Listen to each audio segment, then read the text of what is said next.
Sa araw na ito ay pag-uusapan natin ang panibagong video na inilabas ng Philippine Coast Guard kaugnay sa nangyaring pambobomba ng tubig at pangaharas ng China Coast Guard sa Philippine Coast Guard vessel at sa bangkang ipinadala ng AFP para maghatid ng supply sa Ayungin Shoal.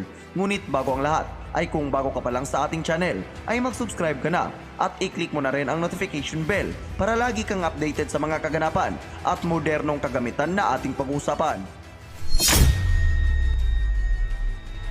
Muling naglabas ng panibagong video ang Philippine Coast Guard kaugnay sa nangyaring harassment sa Ayungin Shoal.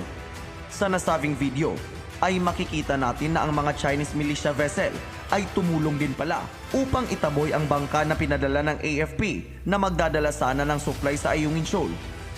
Bago pa ito ay nauna nang sinabi ng China na ang mga Chinese boats na nasa Ayungin Shoal ay mga Chinese fishermen lang umano.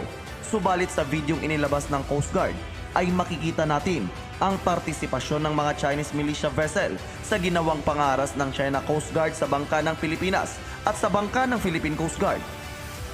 Kasunod nito ay kinumpirma rin umano ng Philippine Coast Guard na ang mga Chinese fisherman umano ay hindi talaga mga mangingisdang inchik.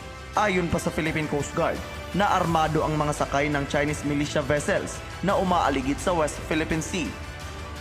Sa kabilang banda naman ay naglabas na ng pahayag ang China kaugnay sa insidente. Ayon sa Chinese Ministry of Foreign Affairs na nararapat na umanong tanggalin ng Pilipinas ang nakasadsad na BRP Sierra Madre sa Ayungin Shoal, alinsunod umano sa mga pangako ng ating bansa na tatanggalin na ito. Sa parehong pagkakataon ay pinuna rin ng China ang pahayag ng Amerika hinggil sa harassment na ginawa nila. Agad naman na binutata ni National Security Council Assistant Director General Jonathan Malaya ang pahayag ng China at sinabi na hindi kailanman at hindi mangangako ang Pilipinas na tatanggalin ang BRP Sierra Madre sa Ayungin Shoal.